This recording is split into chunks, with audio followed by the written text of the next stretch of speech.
madaxweyne farmaajo oo la ilmeeyey xaalad adag oo ciidamada wajahayaan saraakiil ooyaya oo xalay u tegay arrin murugale oo ay la wadaageen raashinkii oo ka go-ay iyo xeryaha ciidanka oo laga soo wariyey gaajo waa galwareed iyo muuqaal dareentaaba leh wuu ilmeeyey madaxweyne farmaajo markii ay la wadaageen mucjiso ka taagan xerada jenaraal gordon iyo tacaddi ay imaaraadka carabtu la damacsan yihiin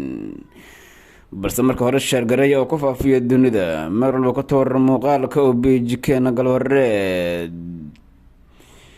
tv sofalo kareeya hagaag aan ku bilaabo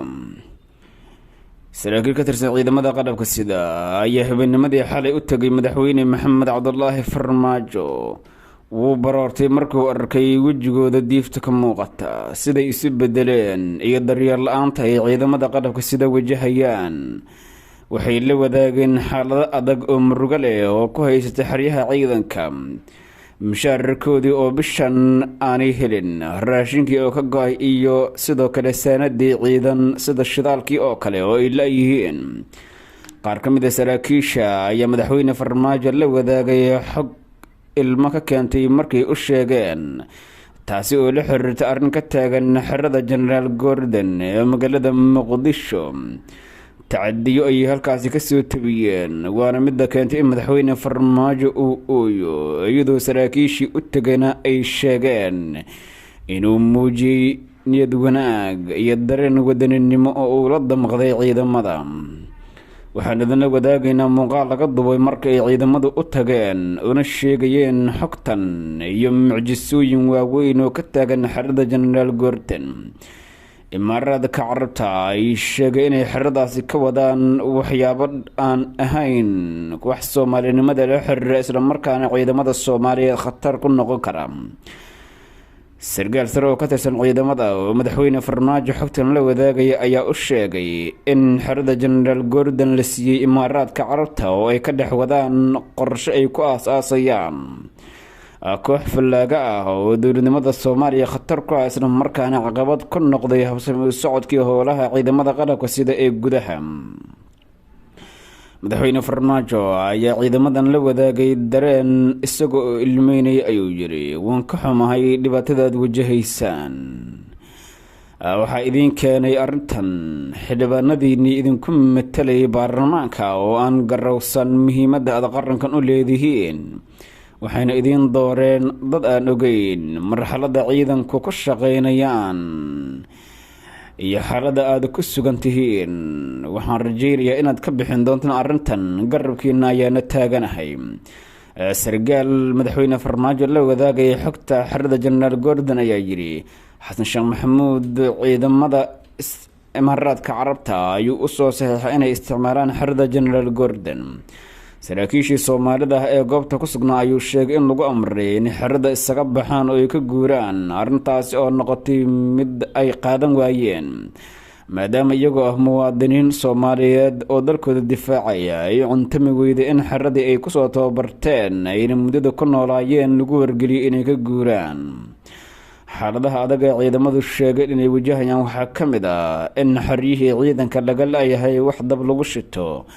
oo aan raashin la geynin sidoo kalena ay shidaal la-aan baabuurtoodii u dansan yihiin oo aysan samayn karin howlgal haddii weerar lagu soo qaado xeryahoodana ay khatar ugu jira inay isdifaaci waayaan iyagoo ku wargeliya madaxweyne farmaajo in dacwooyin kala duwan ay u gudbiyeen xasan sheekh maxamuud oo uusan ilaa iyo hadda wax kaba qaban arrintaas oo noqotay fadeexadda ugu weyn ee ay ciidamadu la wadaageen madaxweyne farmaajo isla markaana uu ka ilmeeyey markii ay xogtaasi u sheegeen madaxweyne xasan sheekh booqanayay xero ciidan oo ku taala duleedka muqdisho saraakiishii tababaranayay ayaa ka muujiyey dareen murugo ah iyagoo aan farxad iyo dhoolacdayn ku qaabilin arrintaasi oo kaamirooyinka laga qariyay in la duubo muuqaalka wejiyada haddii aad dib u daawato muuqaaladii madaxtooyadu baahiday kuma jirin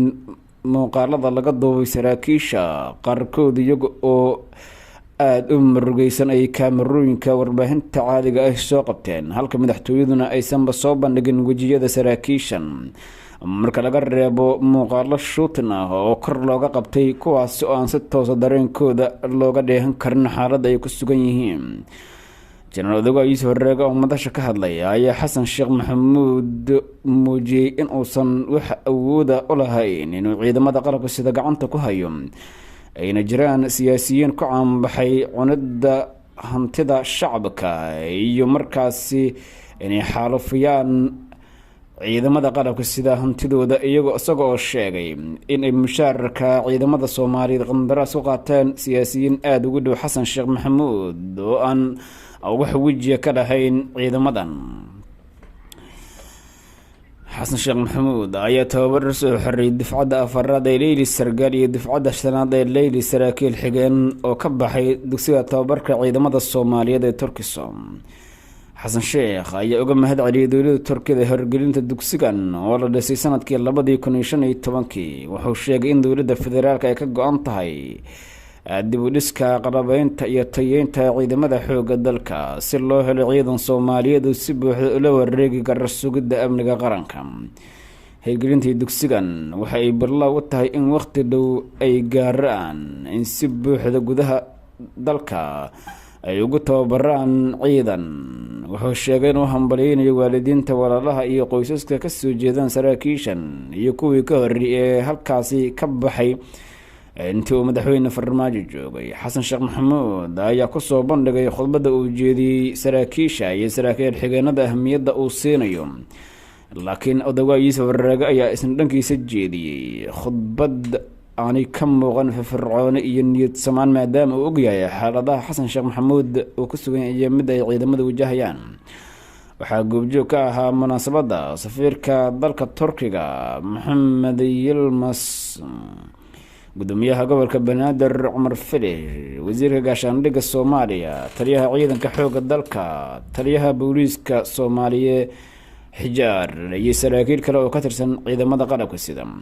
sawirada ayaa muujinaya saraakiisha oo aan marnaba sameyneynin wax dhoolla cadayna, isla markaana aan muujineynin dareen ah inay tababaranayaan.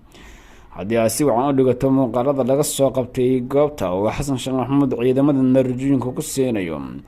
waxay ciidamadu muujinayaan niyad jab, quus inay wajahayaan xaaladihii ugu xumaa ee abad noloshooda soo martay oo ay ku laabteen 2016 iyo 2014. xilligaasi oo ahaa xilligii ugu adkaa ee ciidamada Soomaaliyeed ay wajahayeen. sheegaraya xogahan qaybta faalada nagu dhawaaqa aragtidiina tan iyo kulanti dambana waxaan idinkaga tegayaa isma dhaafne tan iyo kulanti dambe fi amaanillah.